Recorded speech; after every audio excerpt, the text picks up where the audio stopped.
இன்னைக்கு இந்த பதிவில் யாரை பற்றி பார்க்க போறோன்னா, வாக்குவாதத்தை தவிர்க்கக்கூடிய அன்புள்ளம் கொண்ட கடகராசி அன்பர்களுக்கு தான் அடுத்து வருகின்ற நாட்கள் எப்படி அமைய போகுது.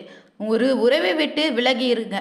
மேலும் சந்திரனுடைய ராசிநாதனாக உங்களுக்கு அமைந்திருப்பதால எளிதில் உணர்ச்சி வசப்படக்கூடிய நபரும் நீங்க தாங்க. உங்க கடமையிலும் காரியத்திலும் ரொம்ப கண்ணாக இருப்பீங்க. சோம்பலை விரும்ப மாட்டீங்க. எந்த வேலையும் முதல் முறையிலே முடிக்க வேண்டும்னு நினைத்து முடித்தும் காட்டக்கூடிய நபர்கள்னா நீங்கள் மட்டும்தாங்க.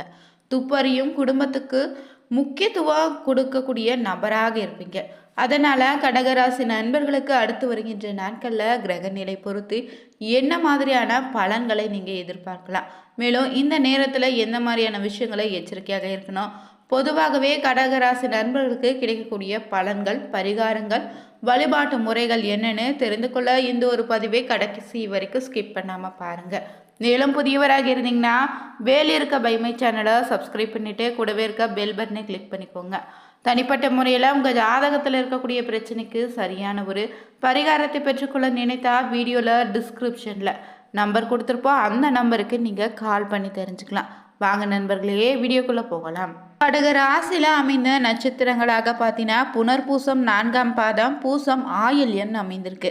கிரக நிலையில் தனவாக்கு குடும்பஸ்தானத்தில் கேது, ரணருண ரோகஸ்தானத்தில் சூரியன், புதன், சுக்ரன், செவ்வாய், அஷ்டமஸ்தானத்தில் சனி, ராகு, லாபஸ்தானத்தில் சந்திரன், ஐனசைன போகஸ்தானத்தில் குருன்னு கிரக நிலை அமைந்திருக்குங்க. சம்பந்தமான உறவுகளுக்கு முக்கியத்துவம் கொடுக்கக்கூடிய கடகராசி அன்பர்களே, நீங்கள் தலைமை தாங்குவதில் முக்கிய இடம் கொடுப்பீங்க. மேலும் மோபம், வேகம் இருக்கலாம். மற்றவங்களிடம் அனுசரித்து செல்வது நல்லதுங்க. நண்பர்களிடம் பகை ஏற்பட வாய்ப்பிற்கு. பிடிவாதத்தை விட்டு விடுவது காரிய வெற்றிக்கு உதவியாக அமையும். வீண் குற்றச்சாட்டுகளுக்கு ஆளாக நேரிடலாங்க. எதிலும் திருப்தி இல்லாத மனநிலை உருவாகும். பயணம் மூலம் சாதகம் உண்டு. கடித போக்குவரத்து நன்மையை தருங்க. தொழில் வியாபாரம் தொடர்பான நெருக்கடிகளை சந்திக்க வேண்டியது அமையும். எந்த நெருக்கடிகளையும் சமாளிக்கக்கூடிய தெம்பும் வருங்க. புது வியாபாரம் தொடர்பான காரியங்கள் சாதகமாக நடந்து முடியும். உத்தியோகத்தில் இருந்தீங்கன்னா புதிய பொறுப்புகள் சுமையாக வரும். நிதானம் இந்த நேரத்தில் தேவை. சக ஊழியர்களிடம் சாமர்த்தியமாக பழகி காரிய அனுகூலத்தை பெற்றிருப்பீங்க. குடும்ப விவகாரங்களில் சாமர்த்தியமாக நடந்து கொண்டு எல்லாவற்றையும் நீங்கள் சமாளிக்க போகிறீங்க. கணவன் மனைவிக்கு இடையே மனம் விட்டு பேசி எடுக்கக்கூடிய முடிவு தாங்க குடும்பத்துக்கு நல்லது. அதே போல் பிள்ளைகளிடம் கோபமாக பேசாமல் அன்பாக பேச பாருங்க. வாகன வசதி உண்டாகும்.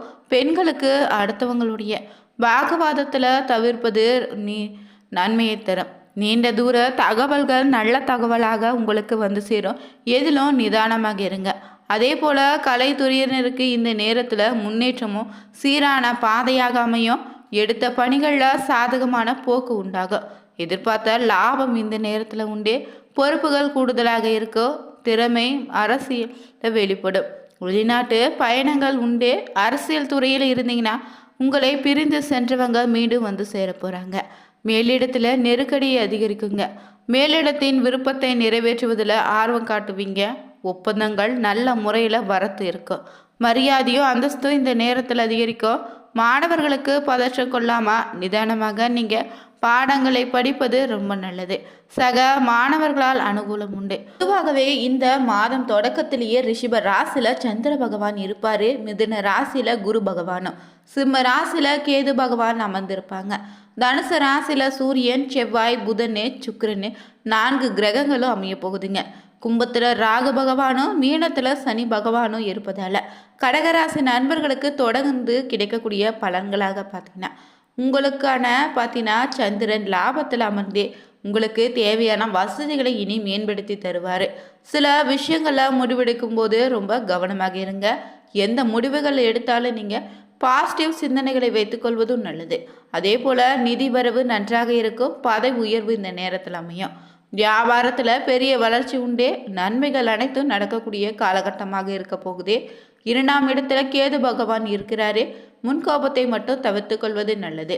இல்லைன்னா தேவையில்லாத சேதாரம் உங்களுக்கு தான். மேலும் பார்த்தீங்கன்னா 2க்கு உரிய சூரியனும் 6ஆம் இடத்துல இருப்பதும் செவ்வாயோடு சேர்ந்திருப்பது திடீர் வருமானத்தையும் அபரிவிதமான வருமானம் உங்கள் கைக்கு வந்து சேருங்க. அதே போல் வேலைவாய்ப்பு விஷயத்தில் பல் சம்பந்தப்பட்ட பிரச்சனைகள் வருவதற்கான வாய்ப்பிற்கு புதிய வேலை வாய்ப்புகள் உங்களுக்கு கிடைக்கும். நல்ல வருமானத்தோடு கூடிய புதிய வேலை கிடைத்திடுங்க. குழந்தைகளுக்கு இந்த நேரத்தில் பேச்சில் கொஞ்சம் தடுமாற்றம் ஏற்படலாம்.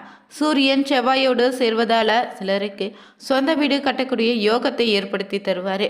வீட்டில் நாள் வருமானம் உண்டு. வீட்டு கடன்கள் கைக்கு வந்து சேரும். அதே போல் பார்த்திங்கன்னா இந்த நேரத்தில் புதிய வேலை வாய்ப்புகளும் கிடைத்திடுங்க. அரசு வேலை கிடைக்கக்கூடிய யோகமும் இருக்கு. 4க்கு உரிய சுக்கிரன் 6ல் அமர்ந்திருப்பது வீட்டுக்கு தேவையான பொருட்களை வாங்கி மகிழ்வீங்க. கார் வாங்கும் யோகம் உண்டு. மேலும் பார்த்தீங்கன்னா 3ஆம் இடத்துக்கு அதிபதியாக இருக்கக்கூடிய புதன் பகவானும் 6ஆம் இடத்துல அமைந்திருப்பதால இன்டர்வியூ அட்டென்மெண்ட் செய்தால் கண்டிப்பாக வேலை உண்டுங்க. அதே போலுடைய உங்களுடைய பேச்சாளர் சில எதிர்கள் முளைக்க வாய்ப்பு இருக்குது. ஜாமீன் கையெழுத்து புதிய ஒப்பந்தங்களை கையெழுத்து போடும்போது கொஞ்சம் கவனம் தேவை. இந்த நேரத்தில் விரயத்தில் குரு பகவான் இருக்கும்போது கடனுக்கான ஆபரணங்கள் படித்து பார்க்காம கையெழுத்து போடுவதை மட்டும் தவிர்த்துக்கோங்க. கடன் தவணைகளில் மிகுந்த கவனமாக இருப்பதும் நல்லது. அதே போல் இந்த நேரத்தில் உடல் ஆரோக்கியம் பொறுத்தவரை பார்த்திங்கன்னா நன்றாக இல்லைங்க. ரொம்ப கவனமாக இருங்க. புதிய விஷயங்களை படிக்கும் கற்றுக்கொள்ளக்கூடிய யோகம் உண்டு. போல வாகனங்கள் பழுதாகக்கூடிய வாய்ப்பு இருக்குங்க. சிறிய சிறிய செலவுகள் நிவர்த்தி செய்து கொள்வதும் நல்லது. பெண்களுக்கு நல்ல வேலை வாய்ப்பு இந்த நேரத்தில் கிடைக்கும். செவ்வாய் 6ஆம் இடத்துல அமர்ந்திருப்பதால உடம்புல விட்டமின் சி குறைபாடு ஏற்பட வாய்ப்பு இருக்குங்க. ரத்தத்தில் குறைபாடு ஏற்பட வாய்ப்பு இருக்குது. அதனால் பார்த்தீங்கன்னா சத்தான உணவு ஆதாரங்களை அதிக அளவு உணவில் எடுத்துக்கோங்க. ஆரோக்கியத்தில் கொஞ்சம் கவனமாக இருக்கணும். 6ல் சுக்கிரன் இருப்பதால் இந்த நேரத்தில் மனைவியோடு கருத்து வேறுபாடுகள் தோன்ற வாய்ப்பு இருக்குங்க. மேலும் உங்கள் ராசியில் வரக்கூடிய நட்சத்திரங்களை பொறுத்து எப்படிப்பட்ட பலன் அமைய போகுதுன்னா, புனர்பூசம் 4ஆம் பாதத்தில் உள்ளவங்களுக்கு திருமணம் போன்ற சுப நிகழ்ச்சிகள் சற்று இழுபறிக்கு பின்னாடி நல்லபடியாக நடந்து முடியும். கொஞ்சம் சிரமம் எடுத்திங்கன்னா சிறப்பாகவும் நடத்தலாம். முக்கிய முடிவுகள் குடும்ப பெரியவங்களுடைய ஆலோசனை கேட்டு எடுப்பதும் நல்லது. தொழில் வியாபாரம் எதிர்பார்த்த வளர்ச்சியை பெறும். பழைய பாக்கிகளை இன்னும் வனிசலாகும். அதே போல் பூச நட்சத்திரக்காரர்களுக்கு பார்த்தீங்கன்னா மன மகிழ்ச்சி உண்டு. சம்பவங்கள் நடக்க இருக்கு. இழந்த சொத்தும் மீண்டும் உங்கள் கைக்கு வந்து சேரும். காரியத்தை கச்சிதமாக முடிக்கக்கூடிய திறமை உங்களுக்கு வந்து சேருங்க. தடைப்பட்ட காரியங்கள் பார்த்தீங்கன்னா தடை நீங்கி நன்றாக நடந்து முடியும். வாக்கு வன்மையால் நன்மைகள் உண்டு. தெய்வ சிந்தனை இந்த நேரத்தில் அதிகரிக்கும். பண பிரச்சனையும் நீங்கிடுங்க. அடுத்ததாக வரக்கூடிய ஆயில்ய நட்சத்திரக்காரர்களுக்கு பார்த்தீங்கன்னா நண்பர்கள் மூலம் உதவிகள் கிடைத்திடும். வாகன யோகம் உண்டு. குடும்பத்தில் சந்தோஷமான சூழ்நிலையும் உண்டு. கணவன் மனைவிக்கு இடையே விட்டு கொடுக்கக்கூடிய மனப்பான்மை இந்த நேரத்தில் அதிகரிக்கும். பிள்ளைகளுடைய எதிர்காலத்திற்காக சில பணிகளை நீங்கள் மேற்கொண்டாக வேண்டும். தேவையான வசதி வாய்ப்புகளோ இனி உங்களை தேடி வருங்க. பார்த்தீங்கன்னா இந்த புத்தாண்டு பார்த்தீங்கன்னா ஜனவரி மாதம் பொறுத்தவரை கடகராசி நண்பர்களுக்கு உறவால் காணப்பட்ட பிரச்சனைகளும் கருத்து வேறுபாடுகளும் தீர்வுக்கு வரக்கூடிய காலமாக அமைய போகுது. காதல் வாழ்க்கையில் எதிர்பார்த்த திருப்பங்கள் உண்டே. உங்கள் குணத்திற்கு பொருத்தமான நபரை சந்தித்து காதல் உறவில் இணையக்கூடிய வாய்ப்பு இருக்குது. அதே நேரம் நிதி சார்ந்த விஷயங்களை கூடுதல் கவனத்தோடு இருக்கணும். மேலும் பார்த்திங்கன்னா உங்களுடைய தனிப்பட்ட பிரச்சனையை மற்றவங்களிடம் சொல்வதை தடுத்துக்கோங்க. இந்த நேரத்தில் பார்த்தீங்கன்னா உத்தியோகத்தர்களுக்கு பார்த்தீங்கன்னா வேலைகள் அதிகரிக்கும். வீடு கட்ட தங்கள் நினைத்த அளவில் அரசு கடன் கிடைத்திடுங்க. அலுவலகத்தில் உங்களுக்கான மதிப்பு உயரும். வியாபாரிகளுக்கு பார்த்தீங்கன்னா வெளியூர் பயணம் ஏற்படும். அதனால் வெளியிடங்களிலும் தங்களால் வியாபாரத்தை நடத்திக்க முடியும். வியாபாரிகள் தங்களுடைய லாபமும் அதிகரிக்கலாம். குடும்ப தலைவர்களுக்கு பார்த்தீங்கன்னா கணவருடைய மனம் கோணாதவர் நடப்பது தான் நல்லது. குறிப்பாக முன்கோபம் வேண்டாம். இந்த நேரத்தில் தேவையற்ற வாக்குவாதமும் வேண்டாங்க. பொறுமை ரொம்ப முக்கியம். கலைஞர்களுக்கு பார்த்தீங்கன்னா நடித்த படம் பல வருடங்கள் ஆகியும் வெளிவராமல் இருந்த படம் இப்போது திரையிடப்பட வாய்ப்பிருக்கு. புதிய பட ஒப்பந்தமும் கையெழுத்தாகும். மாணவர்களுக்கு பார்த்தீங்கன்னா தற்போதிலிருந்தே தேர்வில் நன்கு மதிப்பெண்களை பெற சீக்கிரம் காலையில் எழுந்து பாடங்களை படிப்பது நல்லதுங்க. தொடர்ந்து பார்த்தீங்கன்னா இந்த கடகராசி நண்பர்கள் பின்பற்ற வேண்டிய ஒரு பரிகார முறை என்னன்னு பார்க்கலாம். ஆகவே கடகராசிக்குரிய நவகிரக நாயகன்னு சொன்னால் சந்திர பகவான் தான். அதனால் நீங்கள் திங்கட்கிழமை நாளில் சிவபெருமான் கோவிலுக்கு சென்று சிவனுக்கு பாலபிஷேகம் செய்து வழிபட்டு வருவது உங்களுக்கு இருக்கக்கூடிய கிரக தோஷங்களையும் கர்ம தோஷங்களையும் நீக்கிடுங்க. பௌர்ணமி தினங்களில் முன்னிரவு நேரத்திலே வானில தோன்றும் பூரண சந்திரனுடைய தரிசனம் செய்தீங்கன்னா உங்கள் மனதில் பார்த்தீங்கன்னா நேர்மறையான எண்ணங்கள் அதிகரிக்குங்க. இந்த பதிவு பிடிச்சிருந்தா லைக் பண்ணுங்க, ஷேர் பண்ணுங்க, கமெண்ட் பண்ணுங்க.